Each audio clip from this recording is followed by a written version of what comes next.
嘿，大家我是早路，6月22号星期六，周末了哈。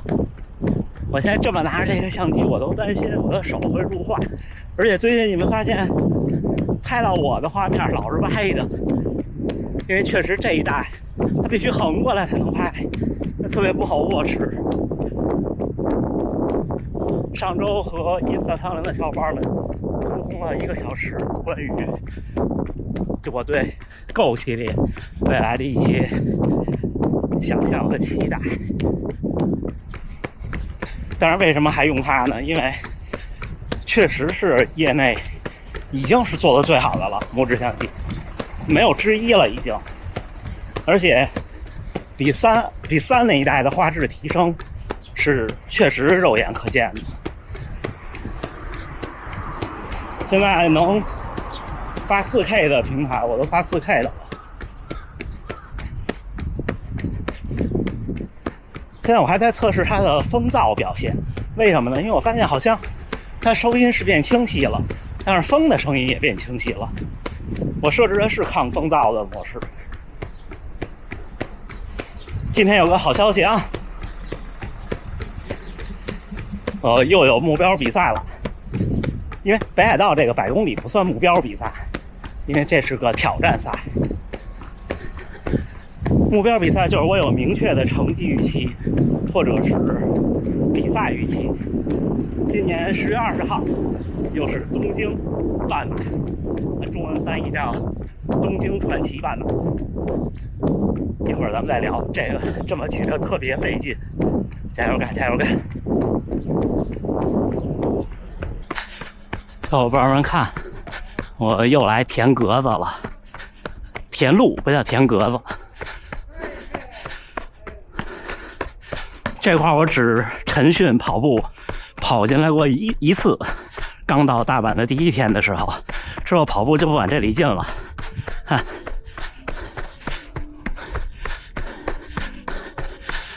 这建筑挺好看的，这好像是就是特早的时候的一个警察局的遗址，现在里边是伴手礼的店和餐厅。这里边会有柯南的，都不能叫快闪店了，它每年有好几个月。就这一排，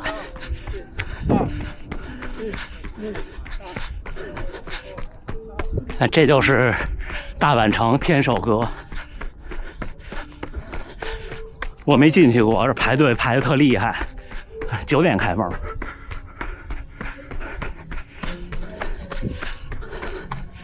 我上次来的时候是冬天，没有这么多人。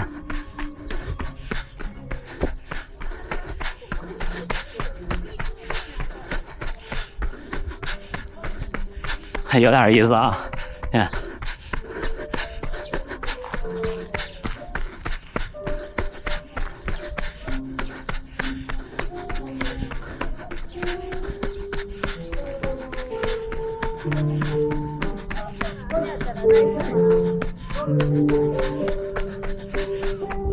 不知道是天天都这样，还是只有周六这样。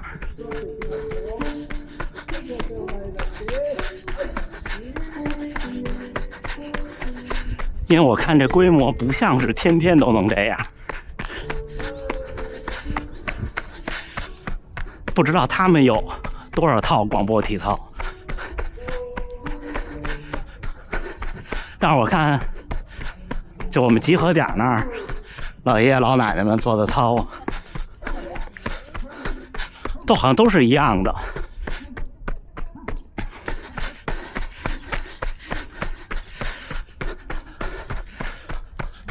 东京半马这是怎么回事呢？是这么回事，先跟大家介绍一下这个比赛。这个比赛有的时候是像去年，它是 MGC 的全马赛事的一个部分，就是那一天要参加巴黎奥运会选拔的日本的专业运动员，会在半马之前差不多1个小时起跑，2个小时可能是，反正差不多吧，1个多小时的样子。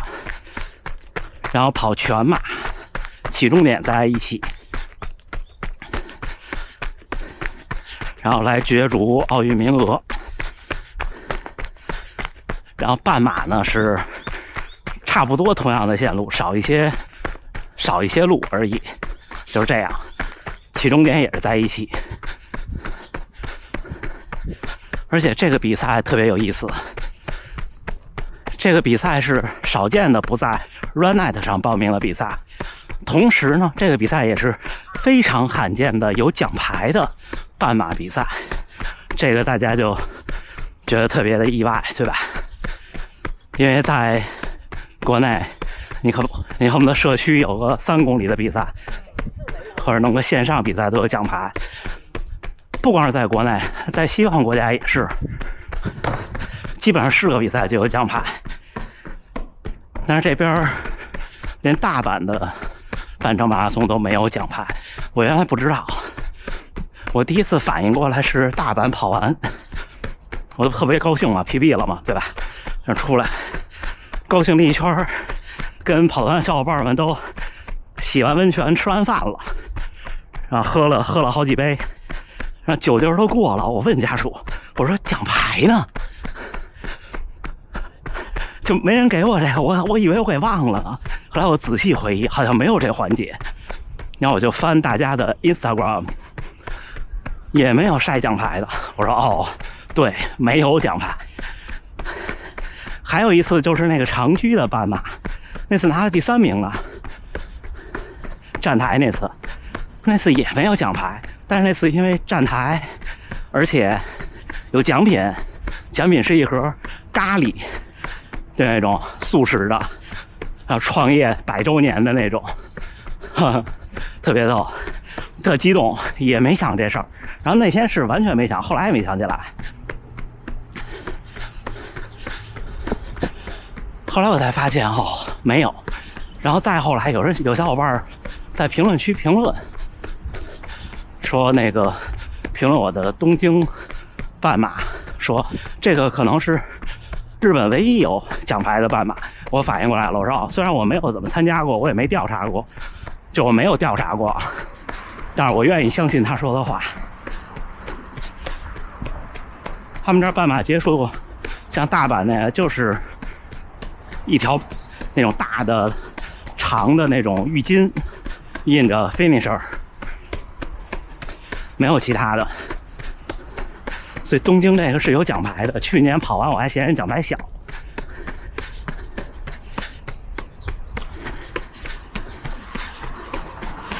然后报名费挺贵的，加上信用卡的手续费，要将近14000日元，按照现在的汇率，将近700人民币。但是呢，是这样，这边的报名费贵也有贵的原因，因为他的赞助商非常的克制，就是你的证书上是绝对看不到赞助商的，最多在那时间底下告诉你是哪款手表记的，就哪款计时器记的，很多时候连那个都没有。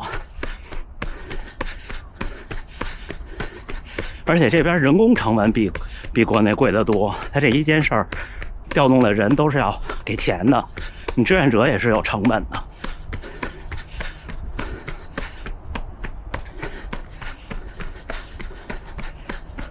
就是上周我直播说的，就是这边太便宜的东西便宜不到哪儿去，太贵的东西对普通人来说也贵不到哪儿去。哎，我不知道你们现在听风声怎么样？现在是逆风的，回去我听听这一段。所以呢，它报名费就不会太便宜。这一般像这边电川河这种马拉松小比赛，也要8000多日元，就是400块钱。像东京马拉松这种可能要2万多日元了，就上千人民币。这一点和西方国家也差不多。你看，你报美国的，你报纽约什么的，都是200多美元。国内的比赛报名费还是便宜的。它起点在东京国立体育场，在田径场，但是出发不在田径场里，在田径场外边的公路，终点跑回去。我有去年的视频，去年是10月15号，大家从10月15号我翻2天就能看到了。那天巨冷，然后大风大雨，我大概起跑到3公里，看到 MGC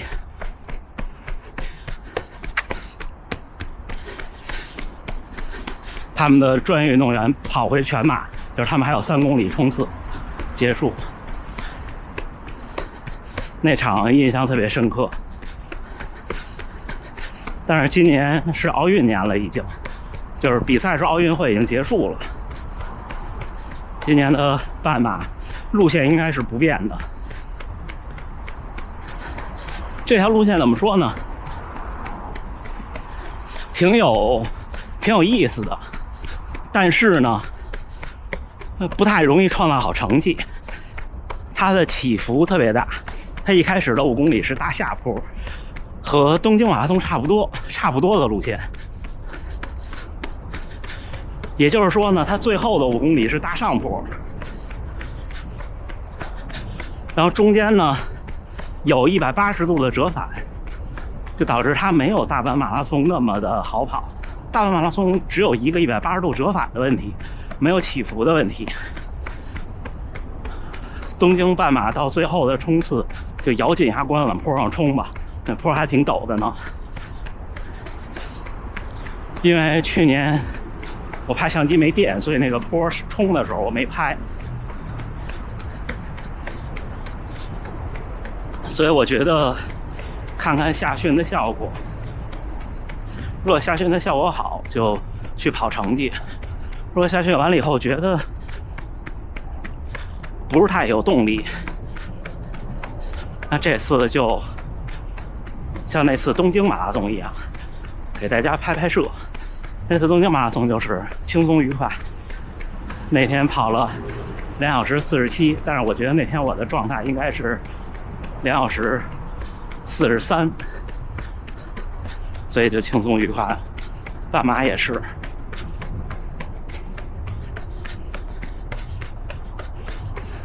我可以按照1小时18分多把重点放在拍摄上。他跑多好多地方，但是没有东京全马跑的地方多。不过其实他舍弃的更多的是往台上那边走的路，所以室内好多地儿都能跑到，也还行。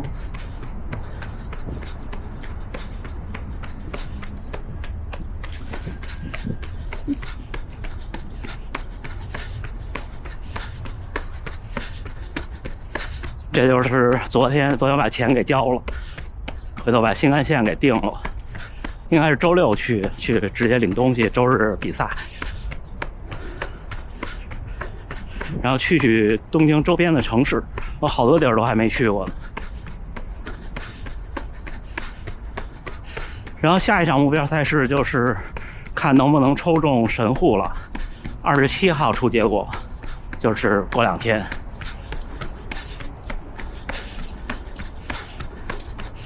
如果抽中神户的话，秋天就多一场全程马拉松。神户马拉松是一个容易出成绩的赛道，所以有可能是我今年的第2场目标赛事，然后今年就结束了。明年呢，我是这样想，能抽中东京马拉松就去东京，抽不中呢就只跑大阪，因为大阪马拉松我是100%可以拿到名额的，如果它的规则不变的话。大阪的半程马拉松是先到先得，所以我应该也能拿到名额。那就是说，如果东京抽中，大阪也报名了的话，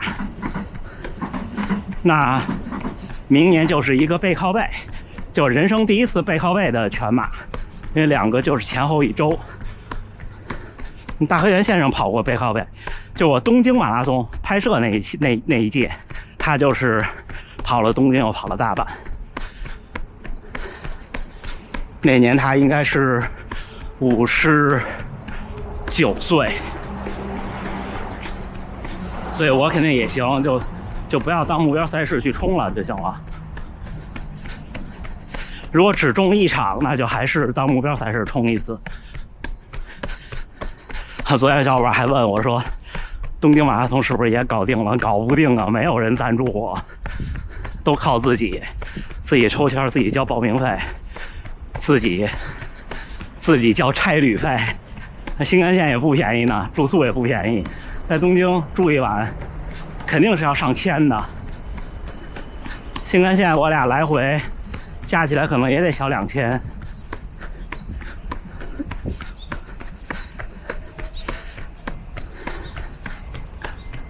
所以你想品牌赞助这么多人去一年跑完6大这个事儿，真的是挺拼的，不少钱呢。因为他这可能就没有那些自己的游玩的享受类的费用，但如果你要是说自己花钱去把6大跑完，顺便再带着家里人玩一玩，你就说一个地儿待1周，这6场下来没有20多万，我觉得下不来，真下不来，可能现在得30多万。这是个巨大的心理建设。今天早上我回了个评论，一位大哥说40岁了，平均配速5分30，能不能完成6大？我说除了波士顿，其他都是靠抽签。你想直通的话，我现在能直通柏林，能直通芝加哥，能直通纽约，其他也直通不了，因为伦敦那个直通仅限市民，东京的直通可能得跑进2小时32。但是那直通成绩基本上对应40岁的门槛，可能都是2小时40或者45。那您就抽签呗，看运气。然后抽不中又想去，就花钱买慈善名额。波士顿也一样，波士顿要么您就 BQ， 要么就买慈善，或者您像我一样很幸运的被雅培抽中，就是您最后只剩一场波士顿的时候，他会有这种，不管您只剩哪一场都有抽签。我猜我被抽中是因为那一年几乎报的人太少了，而且我连着2年 BQ 了没去成。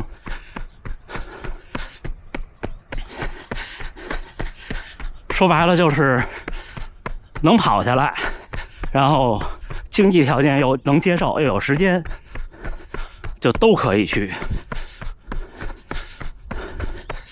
行吧，跟大家聊这么多，咱们训练后再见了。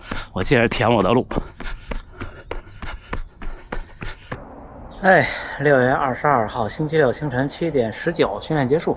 今天是第一个训练日，跑了25公里多一点点，平均配速4分38，但是还是后面会快一点，最快1公里3分53。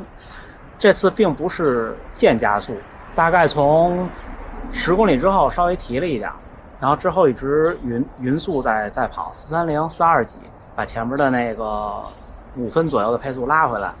然后到20公里之后，我冲了一个1.5公里，就是那大阪城那折返那一趟，大概在4分以内的配速冲了1.5公里。之后还碰到了跑团的小伙伴，他们还碰到了一位从台北来旅行，带女儿来旅行的，在这跑步的人，然后还聊聊天，有时候真是挺奇妙的。然后今天Maki 桑还有几位小伙伴看到我都说谢谢昨天的那部视频，确实感慨挺多的。一转眼1年了，今天是6月22号，去年的今天我去补牙了，行，那就这么着。今天没有跑30的原因就是下个周日6月30号就是比赛日了，就不再去让自己身体到极限了。今天也没喝水，也没吃东西，就25公里一口气跑下来。像这种长距离的训练呢，就是你不能模拟那前25公里，当然了，你也做不到模拟那后25公里。至于马拉松呢，可能模拟的是从15公里，从10公里到30公里那个感觉，可能就挺好的。又开始感觉有蚊子了，而且那个前几天不是发这个 Go3S 的视频嘛？我觉得就是这样。我一看你也没关注我觉得诚心来杠的。但是呢，我有时候也挺爱跟人杠两句的。他说你不能这样比，你那个 Go3这镜头上肯定有污渍，肯定有油，肯定有灰尘。我说你那镜头上有油、有污渍、有灰尘，你不擦擦再出去？你们说呢？是不是？那这种人就有点诚心，哎，没办法，就是林子大了，什么鸟都有。行，那这么着，今天是礼拜六，对，今天下午北京时间1点半，咱们直播间见，好吗？那这么着，最后还是祝大家能努力生活，健康平安，咱们回头再见。